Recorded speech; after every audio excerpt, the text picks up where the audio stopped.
Pero Juan no puede entrar ahí. Listo. Buenos días a todos. Antes que nada, agradecerles a los que hoy nos acompañan, que están conectados de diferentes lugares de la provincia y de algunas provincias también del país. Hoy es el segundo encuentro de pediatría en línea que vamos a abordar el tema de obesidad. Y bueno, la idea de este espacio es conversar sobre cuándo hablamos de obesidad, y para eso hemos armado una linda mesa donde lo hemos pensado un enfoque desde los médicos que atienden en los diferentes momentos de la vida del niño, en el sentido de que el niño transita por lo que es la atención primaria de salud, el hospital más cercano, pero también llega a manos de los especialistas en el sepsis.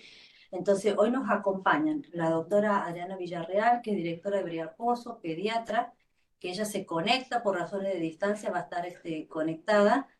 También participa acá, a mi izquierda está la doctora María José Guardere, pediatra. Ella es médica de la UPA de los Flores y también es docente de la PFO de la Facultad de Medicina. Nos acompaña también para el abordaje interdisciplinario de este tema la licenciada Alejandra Rojo, que es nutricionista y es miembro del equipo del Servicio de Diabetes del CEPSI. La licenciada Gabriela Mundice, que es psicóloga, especialista en trastornos de la conducta alimentaria y es directora de la Unidad de Trastornos de la Conducta Alimentaria del Centro Provincial de Salud Mental. Este, la idea es un primer enfoque desde nosotros como médicos, como pediatras, cómo abordamos al niño con obesidad. Tenemos que tener presente que la obesidad, definido por la Organización Mundial de la Salud, está marcando números muy altos. Tenemos que cerca del 40% de los niños entre 5 y 17 años tienen sobrepeso, un 20% tiene obesidad. Es decir, que es una temática que debemos afrontarla desde no solo el abordaje para el diagnóstico y el tratamiento, sino fundamentalmente para la prevención. Hoy se ha definido la obesidad como la epidemia del siglo. Y para acompañarnos en este enfoque, lo tenemos a dos especialistas muy queridas y amigas del sepsis, que es la doctora Natalia Bermejos, endocrinóloga infantil, y la doctora Carolina Luna, especialista en diabetes. Este, la palabra de ella va a ser la que nos va a dar el cierre a esta jornada. Y la idea es que todos nos animemos a hacer preguntas, a consultar y conversar, dar su opinión, su experiencia, porque es la única forma que el paciente le marquemos un recorrido. O sea, nosotros como profesionales somos los que los acompañamos a dónde, cómo, para cortar tiempos en la llegada a los especialistas, si así tiene que ser, y si no, si el abordaje tiene que ser desde el pediatra. Por eso me gustaría, María José, que comiences vos por ahí recordando un poco la definición de obesidad, de la clínica, y bueno, vamos a ir pasando por las diferentes instancias. La parte del tratamiento lo vamos a hacer sobre todo en el segundo encuentro, esto van a ser dos encuentros, pero bueno, comenzamos, María José. Bueno, buenos días a todos, gracias por la participación y por la invitación. Bueno, la obesidad hay que entender que es una enfermedad crónica, compleja, ¿sí? Que implicancias y perjudica mucho la salud del niño, ¿sí? Es una patología epidémica mundial que año a año va en incremento en estas estadísticas. Su etiopatogenia es por múltiples factores, factores genéticos, factores hereditarios, factores psicoemocionales y sobre todo factores obesogénicos.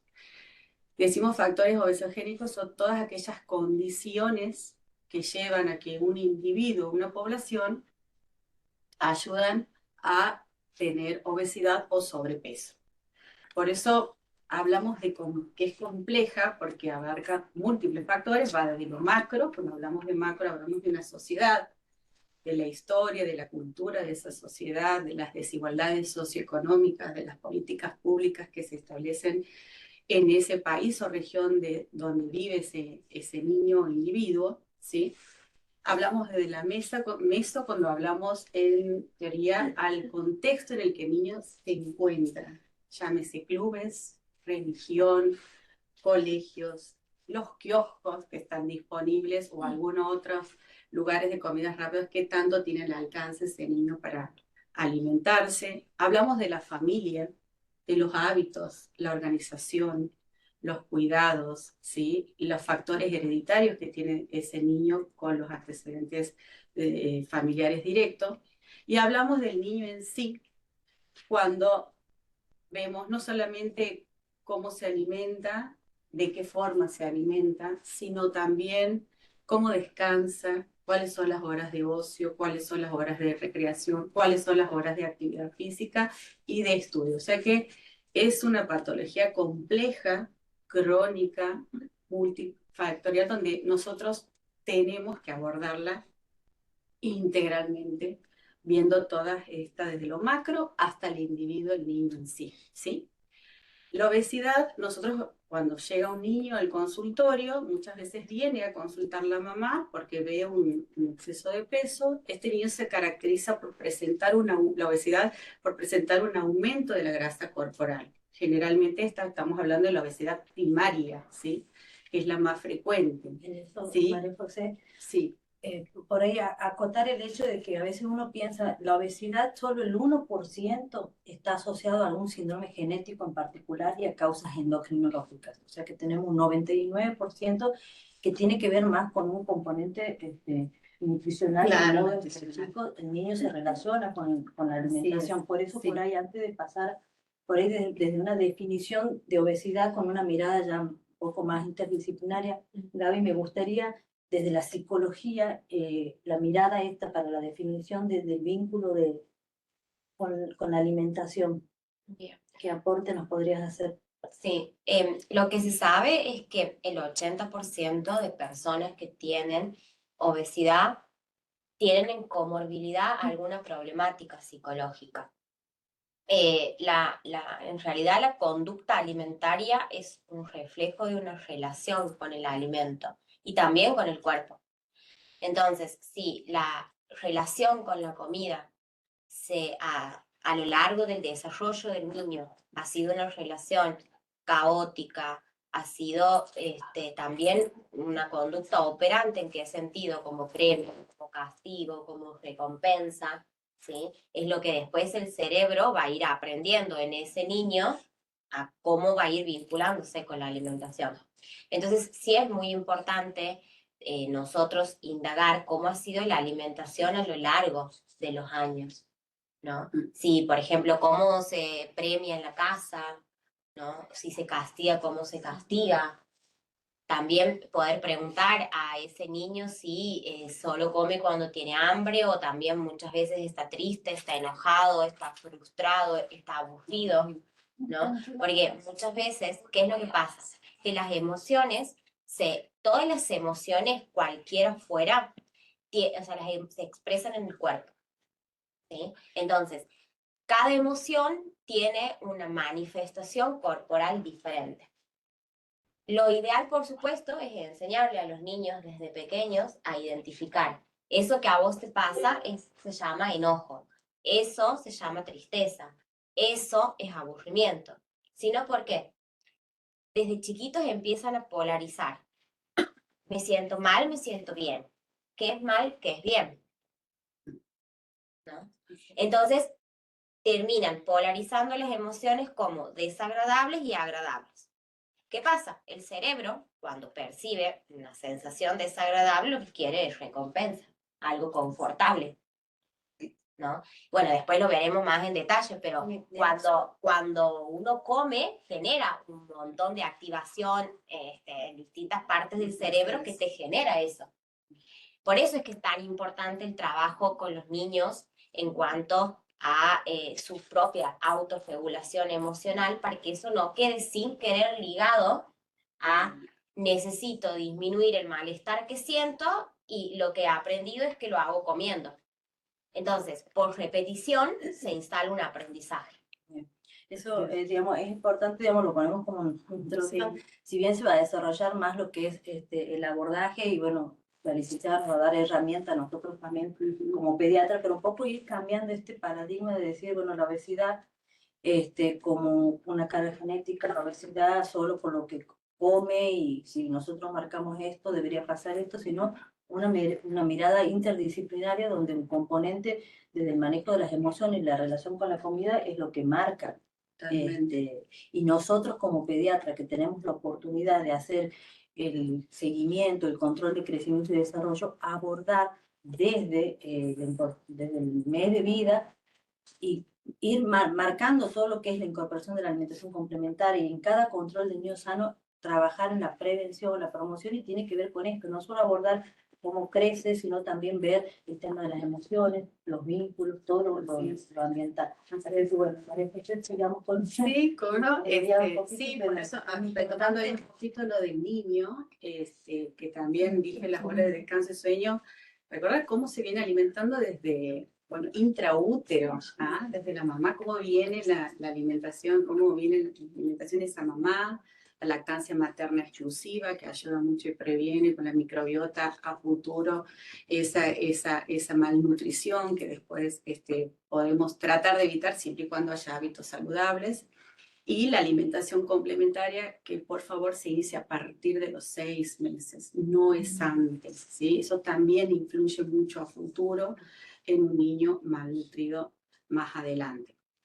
Como acabamos de decir, la obesidad primaria es la más frecuente. Hablamos de obesidad primaria, explicamos cuando es una obesidad que no es producida por una enfermedad, sino que justamente hay un aumento de la grasa corporal debido a que hay una desigualdad, un desequilibrio entre lo que el niño ingiere y su gasto calórico que realiza diariamente. Por eso es importante entenderlo así. Cuando viene un paciente al consultorio, muchas veces vienen a consultar porque la mamá ve ese exceso de peso en el niño, le preocupa, o muchas veces vienen por otra patología, pero el pediatra hace observación que muchas veces le preocupa mucho más allá que un simple cuadro respiratorio alto, más bien termina focalizando en esta patología, que es una patología de la obesidad, una patología crónica y compleja, ¿sí? ¿Cómo nosotros determinamos la obesidad? Obviamente con las manifestaciones clínicas, pero también nosotros tenemos herramientas y uno de los índices que más cercanos nos correlaciona con la cantidad de grasa corporal es el índice de masa corporal que nosotros usamos y además epidemiológicamente también nos correlaciona mucho con las comorbilidades y la mortalidad que puede tener este niño asociado a una patología crónica y compleja como la obesidad, ¿sí? El índice de masa corporal, bueno, muchos los conocemos en el equipo de salud, médicos y no médicos, es un valor que nosotros lo obtenemos de una relación sobre el peso, sobre la talla al cuadrado. Antes lo hacíamos a mano, hoy hay un montón de aplicaciones que la tenemos rápidamente y en forma práctica, y que ese valor en los adultos, bueno, decimos, si tiene mayor a 25 hablamos de sobrepeso y si es mayor a 30 o 30 ya hablamos de obesidad. En el niño no, esto va a variar según la edad y el sexo que presente, ¿sí? Entonces, para eso usamos las famosas tablas de percentilos, donde vamos a puntuar según el valor que da el índice de masa corporal con y la edad y el sexo del niño. Y nos da los famosos resultados por Z, ¿sí? Y ahí eso va a variar según cada individuo con su índice de masa corporal y sexo, ¿sí? El score Z, hay dos puntos de corte, serían los niños menores de 5 años y los mayores de 5 años. Generalmente hablamos de los mayores de 5 años porque es estadísticamente lo que más preocupa, digamos. Entonces hablamos cuando un score Z da entre 1 y 2, decimos que el niño se encuentra en un sobrepeso, y cuando da mayor a 2, ya hablamos que el niño presenta una obesidad. Y si ya tenemos un score Z de 3, ¿sí? Estamos hablando de una obesidad grave, mucho más preocupante. Y ya los menores de 5 años, esos valores son mucho más flexibles, ¿sí? Así que obviamente que cuando uno observa, un niño presenta obesidad, no es que es a ojo y no es solamente con las manifestaciones clínicas, sino que contamos con esta herramienta para ser mucho más precisos con estos datos. Además del índice de masa corporal, también contamos con otras tablas de percentilos, como el peso para la edad, el peso para la talla, la circunferencia abdominal que presenta ese paciente, acorde a la edad del sexo. Todo eso, cada niño se individualiza. Es muy común que la mamá, cuando nosotras hablamos o de sobrepeso, de obesidad, la mamá pregunta, ¿y cuánto tiene que tener? Entonces nosotros decimos, bueno, no es cuánto tiene que tener, cada niño tiene un valor individual según su contextura física, sus antecedentes patológicos previos y también la talla de ese niño. ¿Sí? Entonces, esto no es una carrera, una meta que hay que alcanzar sí o sí, sino un trabajo y cambio que hay que realizar a largo plazo. Tomando, María José, eso me gustaría a la doctora Luna preguntarle, ¿por qué piensa ella que el índice de masa corporal y el score Z es más flexible en menores de 5 años que en mayores de 5 años para la definición de obesidad? Justamente porque todavía no alcanzó el paciente a tener el desarrollo que tiene que ver con la talla, básicamente, y porque hasta ese momento también la alimentación va variando bastante. Vieron que justamente a partir de los 2 años o entre el año y medio y los 3 años existe la selectividad alimentaria. Nosotros usamos el índice de masa corporal más fuertemente después de los 5 años, porque se puede trabajar bastante más en ese momento. Y antes usamos las tablas, que son mucho más precisas, tabla de peso, talla, peso, talla, edad, talla y talla, edad, porque son mucho más exactas, ¿sí? Y justamente ahí es donde la intervención respecto a la alimentación es bastante más flexible y se puede trabajar mucho más ahí en la alimentación. Yo creo que coincide que el abordaje también es diferente, justamente se clasifica diferente y se aborda diferente respecto a la alimentación, porque ahí juega todo el rol familiar respecto a la alimentación y la selectividad alimentaria. Entonces coincide que hay diferente manejo, diferente forma de clasificar, y ese es el punto de corte, menos de 5, más de 5. Y está bueno porque aprovecho también para decir que ese momento donde el papá, la mamá y el pediatra, por sobre todas las cosas, insistir en de seguir insistiendo, valga la redundancia, a seguir colocando alimentos que el niño no quiere consumir. No sé, Nati, si a vos te pasa lo mismo en el consultorio, de un poco decir, pero él hasta el año y medio me comía todo y después cumplió el año y medio, los 2 años y empezó a no querer comer.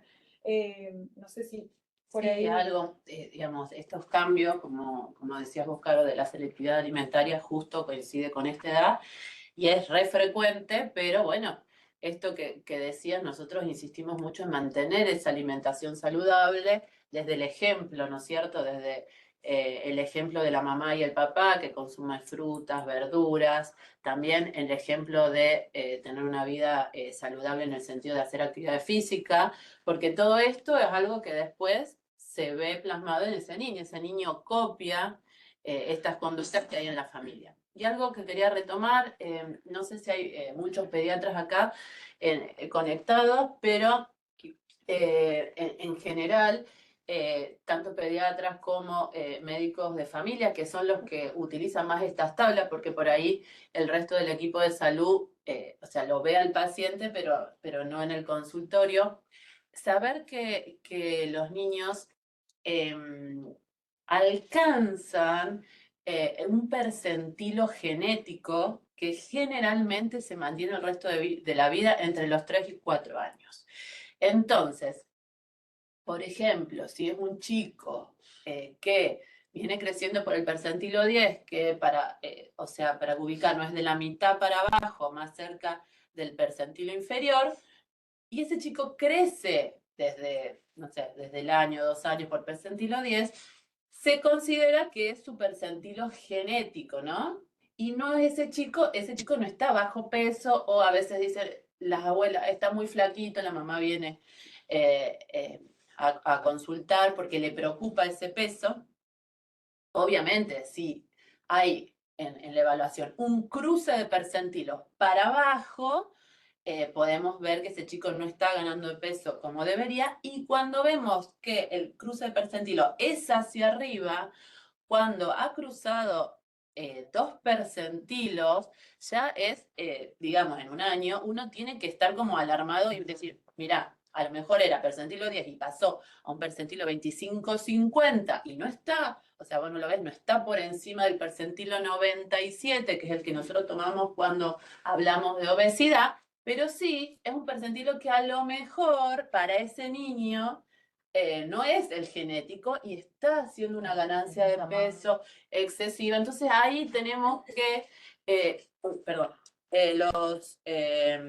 los médicos estar alerta. ¿Por qué? Porque puede ser la primer pauta que veamos de ganancia excesiva de peso que nos esté hablando de que, bueno, los hábitos en esa familia no son los que nosotros esperamos y consideramos lo más saludable para ese niño y en general para la familia, porque esto es la obesidad y el sobrepeso es se replica en los hábitos de la familia, o sea, hay una familia obesogénica en general.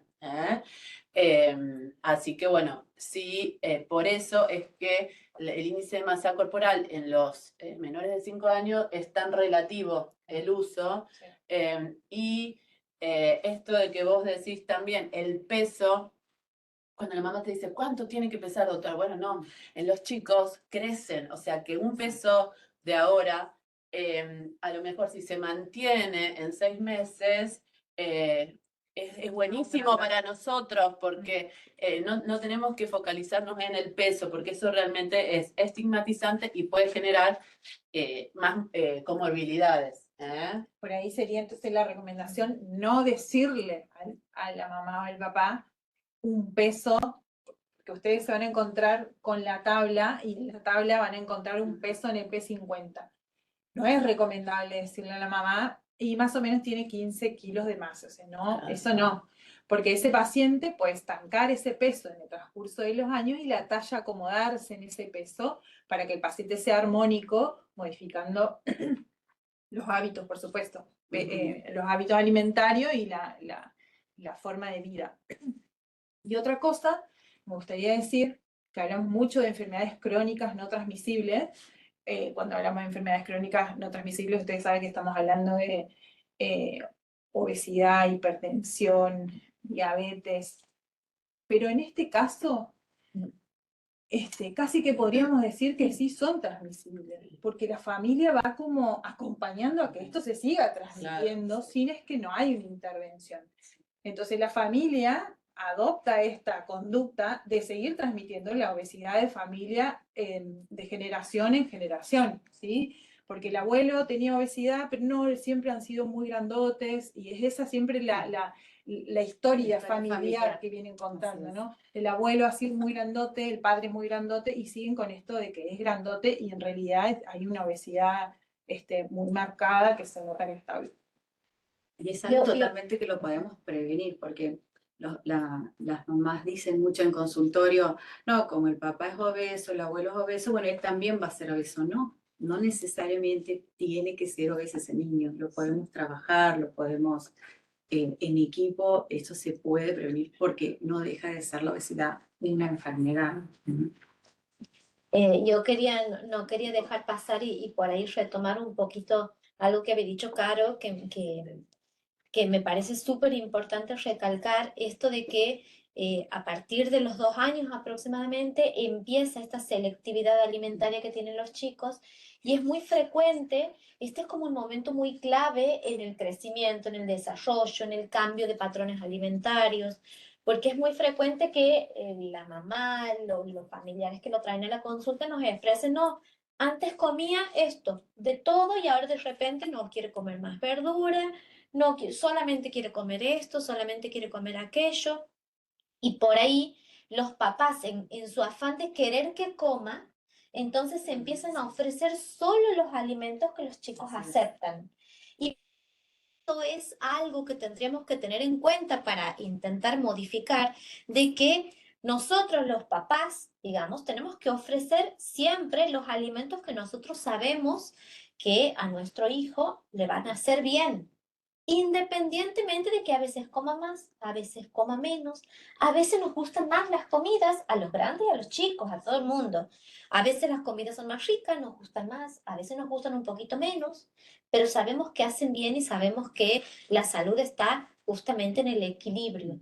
No se trata de prohibir por ahí que se coma tal o cual alimento, pero sí que los adultos, que son los que tienen por ahí las herramientas para conocer mejor qué hace bien, qué hace mal, y que somos los que tenemos que definir y por ahí los que estamos a cargo de la logística familiar, por ahí de qué se compra, qué no se compra, qué se Así ofrece, qué es. no se ofrece.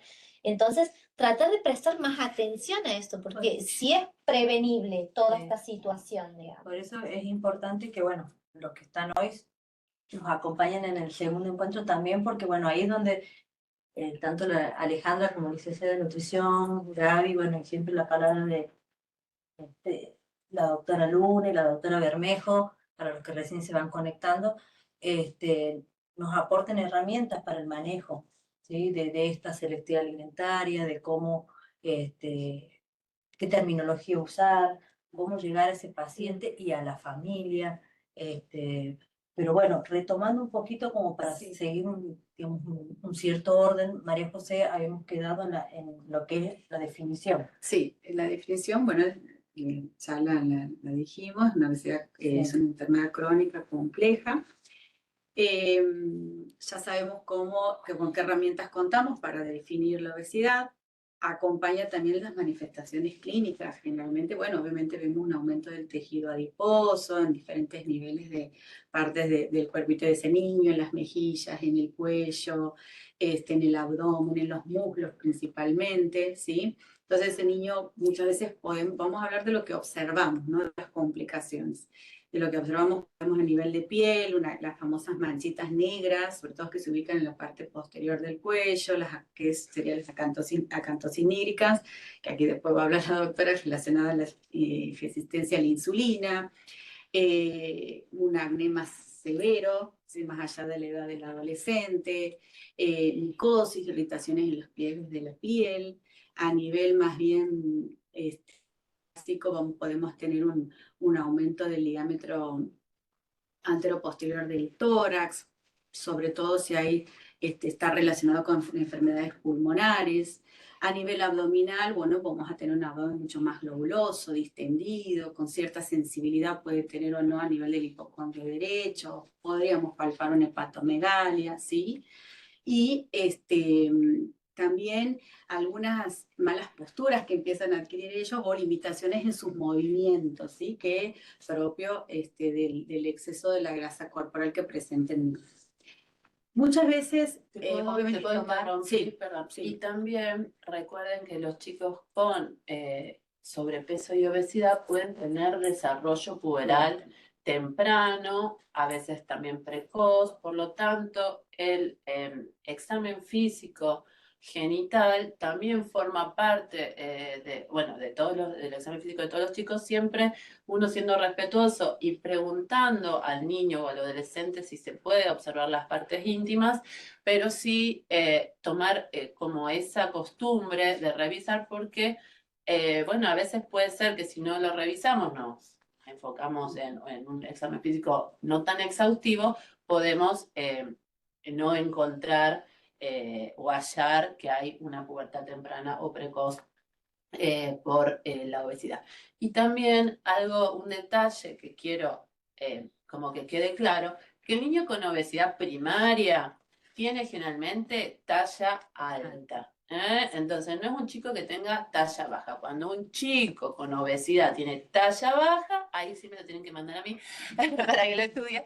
Pero bueno, sino en general los chicos con obesidad y sobrepeso tienen talla alta, no tienen problema de crecimiento y lo puede seguir el pediatra en el consultorio. Sí. Esa talla alta se debería digamos, como en compensación a mantener un equilibrio entre ese tejido graso y el crecimiento como para... Claro, acordate que el tejido graso es anabólico, ¿no es cierto? Se ha producido un anabolismo, entonces también cuando hay una insulina aumentada, la insulina es anabólica, entonces también favorece el crecimiento. Entonces, bueno, los chicos que vamos a ver con resistencia a la insulina, obesidad, por eso crecen más. Bien. Otra cosa del aspecto de las manifestaciones clínicas, bueno, en la parte respiratoria pueden tener algunas apneas o roncan más de noche o no tienen una dinámica respiratoria regular o se agitan rápidamente ante mínimos esfuerzos, ¿sí? Y no olvidar también hacerlo en el consultorio, fundamental la toma de la tensión arterial, de la presión. Eso es fundamental porque va de la mano como una complicación, detectarlo a tiempo y es una de las complicaciones más frecuentes. Vamos terminando las manifestaciones clínicas, que son variadas, pasemos al laboratorio, pero yo quiero hacer una observación de que muchas veces las mamás vienen y dicen, le va a pedir laboratorio. Entonces, antes de ir a un laboratorio, siempre trabajar la educación alimentaria con los hábitos saludables de ese niño. Muchas veces pensamos los papás que pidiendo el laboratorio y con los resultados se termina ahí, y no, comienza ahí todo este proceso largo a transitar. Así que dentro del laboratorio lo que más pedimos, incipiente, por primera vez empezamos con un hemograma, por supuesto, una glucemia, ¿sí? Pedimos una función renal, urea, creatinina, ¿sí? Un hepatograma y obviamente los valores de colesterol, HDL, LDL, para ver qué tipo de lipoproteínas de alta densidad, cómo están esos valores fundamentalmente, triglicéridos, orina completa, ¿sí? Vamos con lo básico. Y una ecografía hepática para descartar si no hay estatosis, hígado graso, fundamentalmente. Eso es como para dar inicio, siempre y cuando yo no tenga una manifestación clínica, otra cosa que a mí me sugiera que no sea por causa de una obesidad primaria.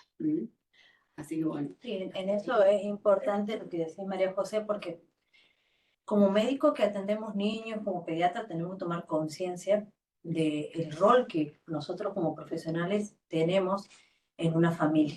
Nosotros nos introducimos en una familia y podemos ser factor de cambio en el estilo de vida, en la alimentación. Tal vez ustedes van a decir como que es muy reiterativo esto, pero en realidad tiene que ver con que el control del crecimiento del niño sano tiene que tener mensajes que apunten a la prevención y a la promoción de la salud, porque bueno, si el niño ya está con sobrepeso y está obeso, que hemos dicho que el 40% de los niños entre 5 y 17 años tienen sobrepeso, es que algo estamos haciendo mal, obviamente, como sociedad, más allá de la disparidad de las posibilidades de acceder a un tipo de alimentación o no, es para que tomemos conciencia y pensemos. Una vez que ya tenemos el niño con sobrepeso, el niño con obeso, el niño con obesidad, perdón, ya como dice María José, ya pasamos a pedir un laboratorio. Ese laboratorio nos va a dar resultados. Ya hay que pensar que ese niño puede tener complicaciones. Y en eso me gustaría, digamos, Adriana, que está conectada desde Brea Pozo, desde tu experiencia, un poco hacer referencia a cuáles son las complicaciones más frecuentes que podemos ver en los niños con obesidad. Hola, buenos días. ¿Me escuchan? Sí, te escuchamos. ¿Cómo están? Muchas gracias por la invitación. Lamentablemente me tengo que quedar hoy aquí, pero bueno, me hubiese gustado estar ahí en la mesa. Una vez que nosotros tenemos al niño, siempre hay que tener en cuenta, como decía Ceci, que el manejo de estos niños es del pediatra o del médico de familia. Tenemos los laboratorios, ahí tenemos que estar bien atentos a la detección de determinados resultados para ver si no estamos dentro de las complicaciones, de la aparición de complicaciones de estos niños. Una de lo que más se relaciona en las complicaciones es la aparición del síndrome metabólico, que aparece en la mayoría de los niños que tienen obesidad central, sobre todo, con una prevalencia que va a variar. El síndrome metabólico está compuesto por la hiperinsulinemia, la obesidad, la hipertensión arterial y la dislipemia. Para hacer un diagnóstico del síndrome metabólico existen lo que se llaman los criterios de Cook, que la Sociedad Argentina de Pediatría los ha modificado. Entonces ahí vamos a controlar primero los valores de triglicéridos, que si están por encima de más de 100, 110 miligramos por decilitro, el valor de los HDL, colesterol. Bueno, estamos teniendo un pequeño problema con Encima de 100. Bueno, eso en cuanto al laboratorio. Adriana, perdón, ¿podrás repetir lo último porque se cortó la transmisión. se cortó la transmisión, el sonido? Lo de bien. triglicéridos, los valores, ¿podrás recordarlos? De triglicéridos, mayor de 110 miligramos por decilitros. De HDL colesterol, menor de 40 miligramos por decilitros. La glucemia en ayunas, mayor de 100 miligramos por decilitro. Esto es lo que con respecto al laboratorio. Y con respecto al examen físico, como decía la doctora María José, es importante la toma de la presión arterial y controlarla con los percentilos. Si nosotros vemos una presión arterial por encima del percentil 90, es uno de los criterios de Cook, y el índice, la medición de la cintura abdominal también, percentilarlo, y si nos da por encima de mayor de 90, del percentil 90, también es otro de los criterios de Cook. Si tenemos más de tres criterios, ya lo consideramos como síndrome metabólico. Esto es muy importante, detectar a tiempo por los factores pronósticos de este niño, que si encima están asociados a factores personales, como son antecedentes personales, como son enfermedades, el inicio temprano de la obesidad y cuánto tiempo llevo de obesidad, también es un alto factor pronóstico. Y si tenemos antecedentes familiares como de enfermedades cardiovasculares, obesidad materna o la diabetes gestacional en la mamá, también es como que nos dan un peor pronóstico para este niño con obesidad. Entonces es importante que nosotros aquí en la atención primaria sepamos detectar a tiempo estos valores, pedir el laboratorio, y si vemos que están alterados, bueno, ya vamos a tener que derivarlo al especialista. Ahí también María José hablaba de pedir la ecografía hepática y la ecografía y las transaminasas, porque desde este último tiempo, desde el 2009 al 2018, ha habido un incremento en el diagnóstico del hígado graso o la esteatosis hepática, que se define como la infiltración de grasa en el hígado mayor al 5%. Esta es muy importante también detectarla a tiempo, porque bueno, es una de las hepatopatías más frecuentes en pediatría, y sobre todo porque ha aumentado en este último tiempo con la aparición de la obesidad. Otras complicaciones que tenemos, que también hablaba María José en cuanto a las manifestaciones clínicas, son las apneas del sueño o el síndrome de apneas del sueño, que esto, el diagnóstico se lo hace sí o sí con polisomnografía. Hay un índice que se mide entre apnea e hipoapnea. Esto se produce porque al aumentar hay una infiltración grasa de los músculos perifaringios, y esto produce una alteración en la apertura de la respiratoria, de la vía aérea. Y también está asociado al aumento de la grasa abdominal, que hace que disminuya la capacidad pulmonar. Entonces el niño tiene mucho más riesgo de hacer apneas durante el sueño, y que hay que tratarlo rápidamente porque es una de las complicaciones más graves. Y después otra de las complicaciones que muchas veces nosotros, me incluyo los pediatras, estamos muy fijados en lo orgánico y por ahí no tomamos en cuenta lo que tiene que ver con lo psicológico o la salud mental de este niño. La obesidad produce una discriminación. Siempre los niños están expuestos al bullying, sobre todo en la edad escolar.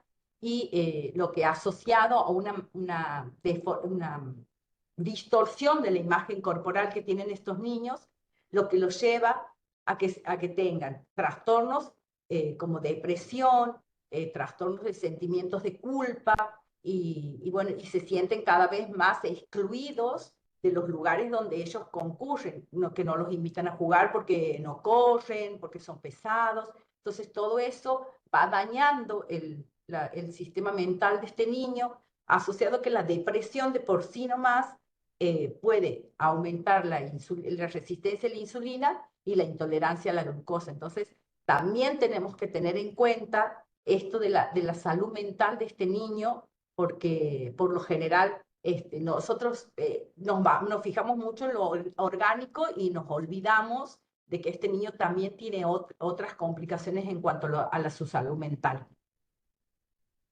Y bueno, después otras complicaciones menos frecuentes son lo que tiene que ver con las traumatológicas, como que puede haber una epifisiolisis de la cabeza del fémur, o una deformidad de la tibia, que es la enfermedad de Blount, que también son complicaciones menos frecuentes. Y las renales, que bueno, puede haber por ella aparición de proteinuria, que también hay que estar muy atentos, sin que el paciente tenga hipertensión por falla renal. Sí, perdón, quiero aportar algo, Adri. Cuando hablamos de las complicaciones traumatológicas, que a lo mejor no son las más frecuentes por ahí, sí son muy invalidantes, sobre todo para mantener una actitud activa, ¿no? Entonces, a veces los traumatólogos, según el caso, dan reposos, y que a lo mejor los reposos son en el momento del dolor, no son tan prolongados, pero estos se extienden en el tiempo, y uno tiene que, como agente de salud, digamos, asesorar a esa familia para que busquemos los medios para que ese niño siga en movimiento, ¿no? A lo mejor no va a practicar, no sé, un deporte de alto impacto, pero sí hay otras cuestiones que se pueden hacer en la casa, o buscar otras alternativas para seguir manteniéndose en actividad física. Y me pareció muy importante esto. Quiero volver a traer lo de la tensión arterial. Recuerden que la tensión arterial no es igual en niños, adolescentes o adultos. Nosotros tenemos tablas de percentilos, que eso está en el libro verde de la SAP, que seguramente médicos de familia y pediatras lo tienen en su consultorio. O si no, está en la aplicación de la SAP, que es muy fácil de bajarse en el celular, donde te calcula el percentilo de TA. Entonces, porque el percentilo de TA necesita ser percentilado por talla del paciente, por la estatura del paciente. Entonces, están las aplicaciones que nos ayudan a ver si ese percentilo está por encima del P90, 97, y bueno, nos ayudan a encarar el paciente como un síndrome, claro, clasificarlo como un síndrome metabólico o con riesgo. Sí, gracias. Respecto al hígado graso, no quiero dejar de decir que nosotros medimos la manera que tenemos para medir la cantidad de grasa corporal visceral que tenemos es mediante la ecografía en el hígado. ¿Por qué en el hígado? Porque es un órgano que está como más expuesto y lo deja al ecografista poder medirlo, que ustedes sabrán se mide en grados. Pero ese hígado graso es el reflejo que tiene, que nosotros podemos ver, valorar y clasificar de todos los órganos internos del cuerpo. Por eso cuando nosotros hablamos de hígado graso de grado 1, grado 2, grado 3, ustedes tienen que pensar que todos los órganos adentro tienen infiltración grasa externa, ¿tá? Y por eso el riñón se va a dañar, por eso el paladar va a caer, por eso el intestino, son pacientes, todos los órganos, ustedes piensen que todos los órganos están infiltrados, ¿sí? Eso es el primer paso de la resistencia a la insulina. El hígado graso es el paso previo, o lo va como preparando al cuerpo a comenzar la resistencia a la insulina, que posteriormente, en el 50-60%, va a desarrollar la diabetes, porque no todos los pacientes que tienen resistencia a la insulina van a ser diabetes. Dicho esto, también es de muy buena práctica, y en los últimos en los últimos encuentros que se habló de prevención en obesidad, de pedir prueba de tolerancia oral a la glucosa, ¿sí? Es cuando, o sea, dentro del laboratorio que se le pide de inicio pedir prueba de tolerancia oral a la glucosa y especificar que se tome a los 60 minutos y a los 90 minutos. Porque la primera glucosa que se altera no es la del ayuno, es la última que se va a alterar. La primera glucosa que se va a alterar es la postprandial, o sea, después que el paciente va a comer. Por eso, paciente mayor de 7 años que puede tolerar el glucolín, que es el glucosado que le damos al paciente para que tome, en general, después de los 7 años, el paciente colabora para esto, ¿no? Porque antes no. Entonces, antes se puede pedir hemoglobina glicosilada, si es posible, método de HPLC, y si no, la que se pueda pedir. Y pacientes más de 7 años es de muy buena práctica y les aconsejo pedir, se van a sorprender, pero hay que especificar que la prueba de tolerancia oral a la glucosa se tiene que pedir que el laboratorio dose la glucosa a los 60 minutos, a los 90 minutos y a los 120 minutos. Las primeras dos son las más importantes, por supuesto, porque a la hora que el paciente come, que ustedes comen, es el primer pico postprandial.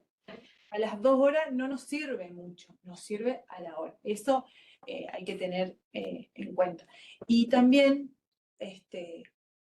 quiero recalcar lo último que voy a decir, es que cuando yo tengo un paciente, que yo sé que el paciente está en sobrepeso o en obesidad, yo veo que hay una familia obesa, con hábitos obesogénicos, tengo que intervenir, ¿sí? Hay que intervenir. O sea, no me puedo quedar con ese paciente que hace 5 años lo veo y está obeso. ¿Sí? No puedo quedarme como pediatra, como médico de familia, como médico generalista, como especialista de lo que sea. No me puedo quedar con ese paciente. Tengo que intervenir, por lo menos mandarlo a un nutricionista. ¿Sí? Una nutricionista. Si yo no tengo muchas herramientas para darle respecto a la alimentación, no me puedo quedar con ese paciente. Tengo que intervenir la familia, no el paciente, ¿sí? Porque lo que se interviene son los hábitos.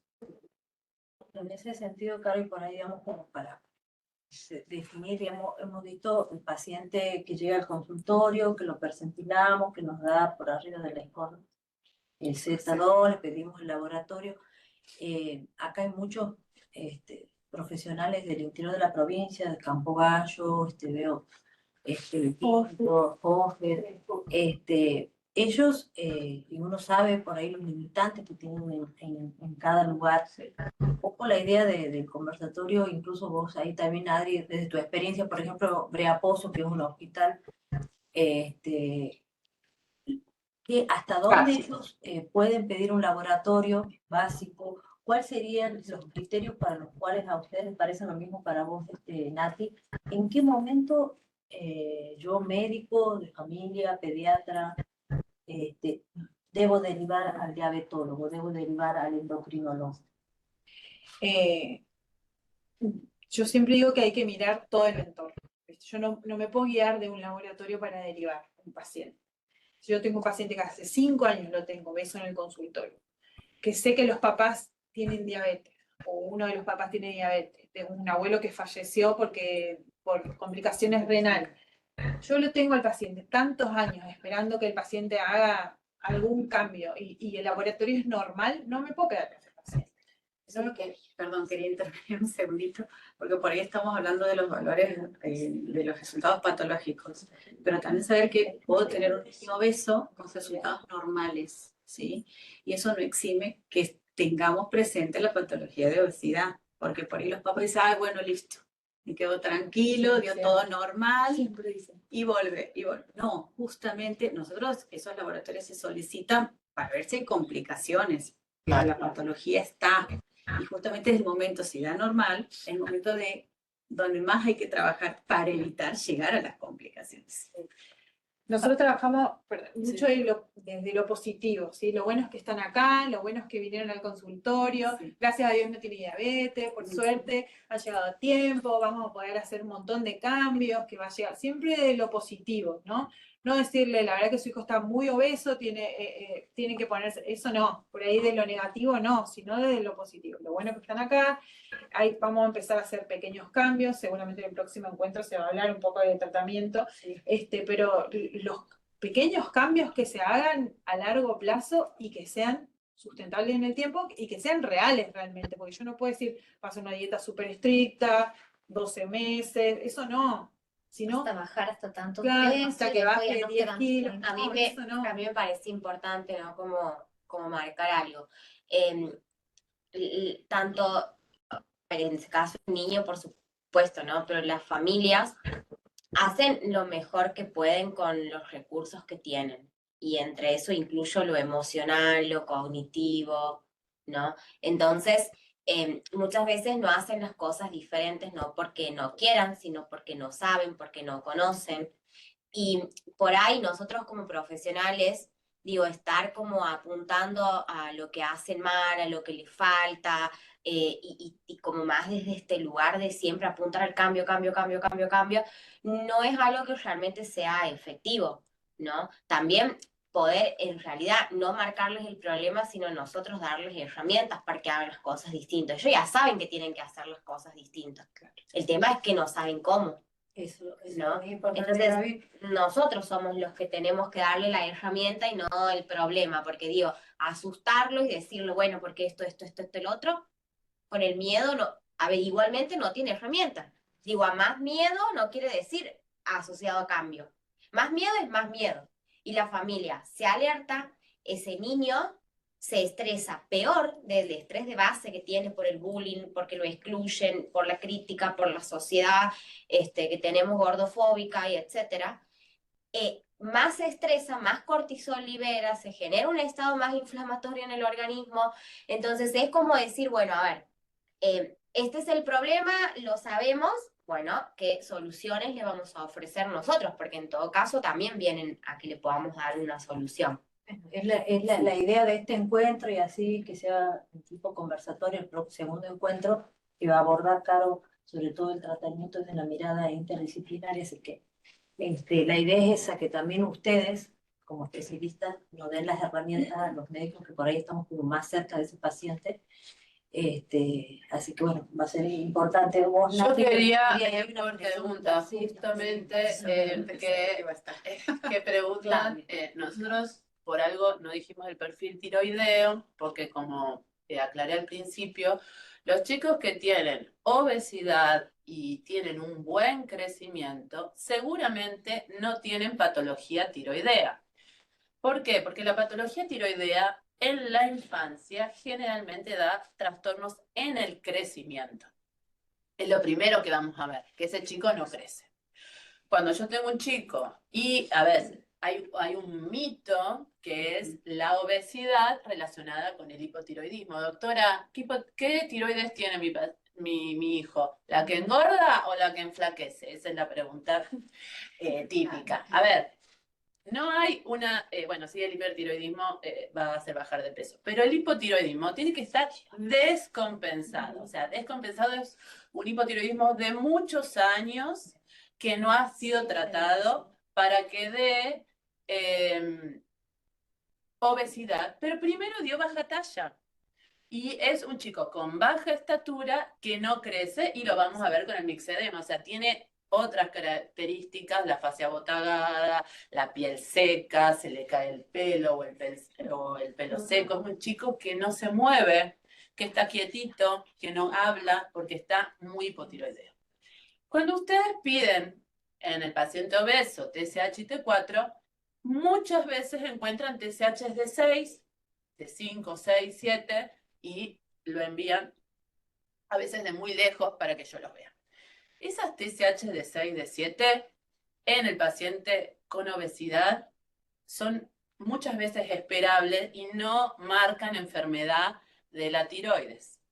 Todo el cuerpo es tan sabio que nuestra hipófisis empieza a liberar más TSH para aumentar el catabolismo, para aumentar el metabolismo en ese cuerpo que está en sobrepeso. Entonces, en general podemos encontrar TSH de 6, 7, 8 y no necesitan medicación. El chico no está hipotiroideo, el chico lo que necesita es cambio de hábitos como para disminuir su grasa corporal total y de esa manera su TSH va a mejorar.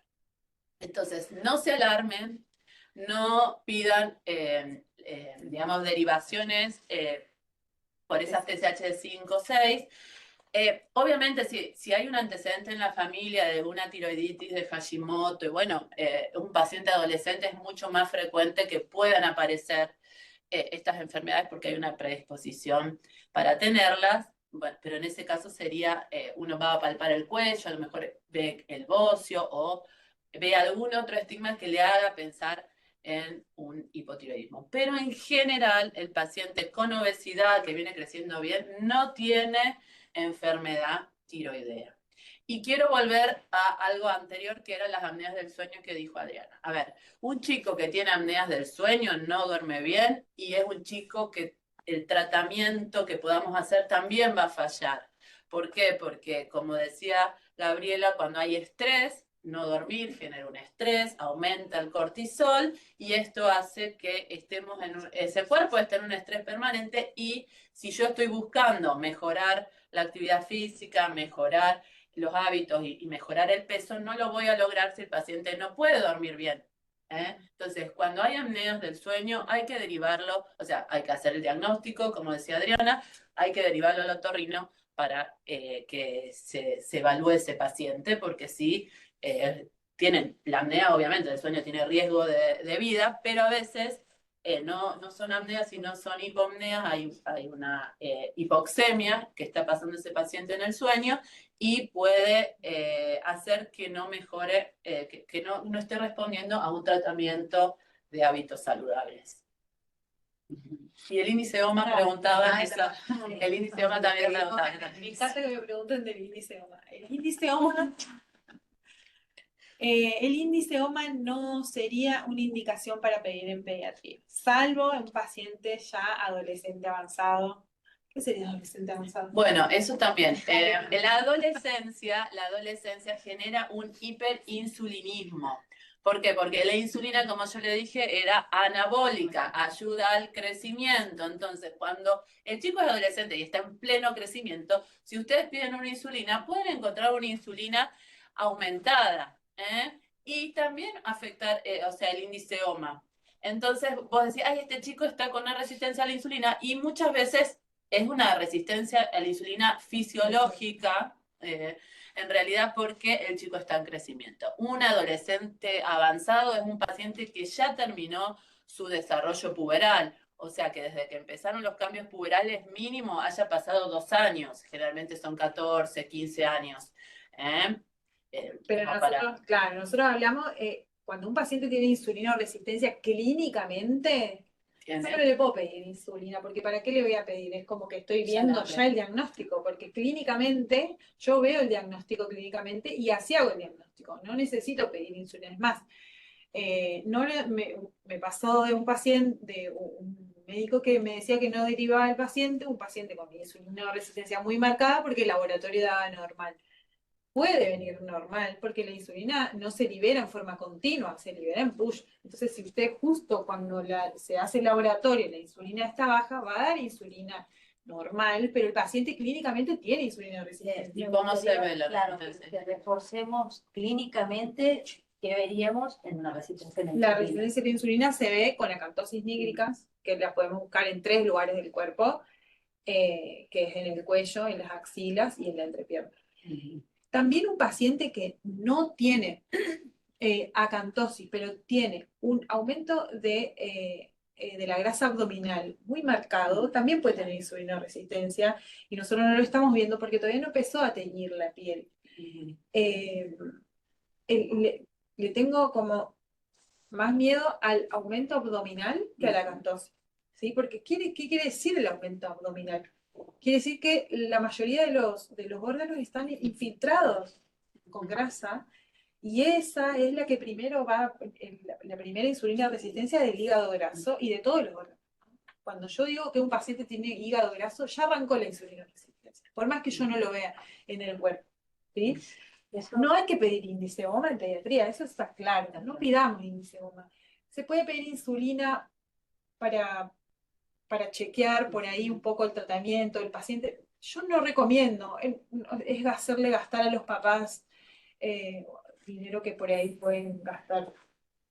Y respecto a la alimentación, Ale, decime vos si estoy en lo correcto, me gusta mucho hablar de incorporar y no de sacar. ¿Sí? Entonces, cuando decir por ahí, con el tema de las legumbres, que me encantan las legumbres, me encanta hablar de las legumbres, incorporar más legumbres, solamente si yo incorporo yo solo, si incorporo la legumbre, yo solita voy a ir como sacando otro tipo de alimentos, ¿no? Sí. Por ahí incorporar y no decir sacar. En general, en todo, ¿no? En todo, en el tratamiento de la obesidad y en los tratamientos en general, sobre todo temas que son tan sensibles para todo, para el paciente, para la familia, para todos. Esto que vos decías al principio, de hablar siempre desde lo positivo. Bueno, veamos, estamos aquí ahora. Ahora, vamos a hacer esto. Vamos a tratar siempre de, en lugar de vamos a sacar el azúcar, vamos a sacar el esto, vamos a sacar el otro, vamos a sacar el otro, tratar de poner, bueno, vamos a incorporar tal cosa, vamos a incorporar tal otra, vamos a incorporar actividad física, vamos a incorporar más verduras, vamos a incorporar estos hábitos. Que nos va a ir sacando otros. Que nos va a ir sacando otros, pero siempre hablar en la dialéctica desde esto, desde lo positivo y desde lo incorporar y no del que está prohibido, vamos a sacar nunca más, no se le va a dar más esto. Saquemos la mayoría de la gente que llega al consultorio ya ha empezado a hacer algo. Y lo primero que ha empezado a hacer, hemos sacado el pan. Ya no cenamos más de noche. O Y sea, nosotros después llegamos y le ponemos el pan. tiene que comer pan, tiene que cenar. Bueno, eso nos da pie, chicas, a que, bueno, ya son las 11:17, vamos ya cerrando. Se nota que nos gusta hablar. Yo estoy así. Bueno, el próximo capítulo, que esperamos que nos acompañe, que va a ser el 14 de agosto, van a estar los mismos invitados y vamos a ver si incorporamos alguna otra área también que avancemos sobre el tema de la actividad física. Preguntas, no veo. La contestamos, Creo ¿no? que se fueron contestando. Si hay alguien que quiere hacer alguna pregunta, de todos modos, si no se anima ahora, por ahí la nota y en el próximo encuentro la escribe por el chat. Bueno, agradecerle que hay conectados de San Luis, de Santa Cruz, Campo Gallo, Ojo de Agua. La verdad que... Y otra cosa que yo quería contarles, creo que la mayoría de la gente del interior de Santiago sabe que nosotros hacemos la teleconsulta. Si ustedes tienen que consultar con el especialista, tanto médicos o personal de salud, si tienen alguna consulta, lo pueden hacer a través de la Oficina de Comunicación a Distancia. Nosotras somos un equipo que permanentemente estamos usando la teleconsulta, generalmente con el paciente, ¿no? Pero yo quisiera incorporar la teleconsulta más con el personal de salud, el equipo de salud, porque como que no, eso es lo que creo que nos falta un poquito, por ahí reunirnos un ratito que ustedes están en el hospital, podemos conectarnos si tienen la duda de algún paciente, de cómo abordar, de preguntar cuándo derivar. Muchas veces ustedes a ese paciente que a lo mejor tiene, vuelvo al ejemplo anterior, una TSH de 5 y no saben si hay que derivarlo, mandan la teleconsulta, mandan el laboratorio, yo les puedo dar una respuesta para que ese paciente no haga tantos kilómetros, para que yo le diga, señora, bueno, no tiene hipotiroidismo. Entonces, me parece que nuestra función es esta, ayudar a hacer lo que podemos con lo que tenemos, y la teleconsulta es una herramienta que ahora la estamos utilizando mucho, sobre todo en este contexto que por ahí la gente no puede llevarse al hospital. Hay que entender que, digamos, como decía Nati, ellos están haciendo teleconsultas permanentemente Sí. con la familia, con el paciente, pero bueno, este espacio un poco también de incorporarlo a los médicos que atienden en cada hospital. En el encuentro anterior, que fue el de consultación, participó la doctora Irbe de Selva, la doctora, digamos, ir incorporando así, por ejemplo, María José, que está en la UPA Los Flores, Adriana de Brea Pozo, claro, que ustedes sepan como médicos, pediatra de familia, generalista, si hay alguna nutricionista en el lugar donde atienden al paciente, que pueden acceder a una teleconsulta con el especialista. Y un poco lo que decía Nati, o sea, en Santiago del Estero la población es muy dispersa, de difícil accesibilidad, porque tenemos lugares donde, por más que sea Santiago, tiene 8 horas de viaje, tiene 3 horas, 4 horas para que llegue, y tal vez, digamos, la respuesta, como dice la Nati, digamos, sea que no hacía falta que la vea la endocrinóloga, pero por ahí, digamos, se puede hacer una teleconsulta y de ahí tal vez un abordaje más integral, orientar. Y bueno, como desafío para todo este grupo es ver a futuro de armar en un equipo interdisciplinario, porque bueno, en cada lugar de origen está como incompleto, entonces por ahí aparece la frustración, un poco lo que decía la María José, de ver el paciente y sentir que no, porque bueno, esto es un trabajo interdisciplinario. Así que bueno, como para cerrar ya, los esperamos el 14 de agosto. Si tienen dudas, las registran o les escriben en el chat si no se animan todavía a hablar. Saber que estamos acá para ayudar, para aportar. Este espacio es de ustedes y esto se hace fundamentalmente por el paciente y su familia, que a quien nosotros es nuestra motivación en el trabajo del día a día. Así que bueno, si no hay ningún comentario ni ninguna pregunta, cerramos por hoy. Nos vemos el 14 de agosto. Bueno, yo lo único que sería bueno que para nosotros que estamos en el interior, por ejemplo, nosotros aquí que no tenemos psicólogos, bueno, yo en mi caso tengo nutricionista, pero en otros lados no, y sé que mucha gente a veces ni siquiera tienen pediatras, son solo médicos de familia o médicos que le ponen todo lo que pueden para ver los niños. Sería bueno que esto es muy bueno porque nos ayuda, nos va a dar herramientas para que los que no tenemos para hacer el abordaje interdisciplinario, nos va a venir muy bien para poder contener este niño y su familia, porque, bueno, como decían ustedes, la familia es muy importante que intervenga en el tratamiento y en los cambios de hábitos de estos niños. Así que yo les agradezco un montón, siempre yo con los CD no tengo más que agradecimiento porque siempre están ahí para ayudarnos, para contenernos, pero bueno, pensando por ahí en otros profesionales, colegas que no tienen todas las herramientas para poder llevar a cabo y controlar estos niños. Bueno, muchísimas Muy gracias, Adri. Nos despedimos. Muy bien, ¿no? Gracias a todos los que están conectados, Sí. porque realmente nosotros hacemos esto para ustedes. Vemos que hay gente de otras provincias, que eso está buenísimo poder llegar con la telemedicina y en estos casos, en estos conectados para charlar, porque esto fue una charla que me pareció re linda. Gracias por invitarme a mí también, gracias a ustedes por estar. Y bueno, la idea es que al seguir repitiendo estos espacios, cada vez estemos más cerca, ¿no? Así es, así que bueno, Bueno, nos despedimos. bueno, un Anda. gusto. Chao. Muchas gracias, hasta luego. Chicas. Chao, chao.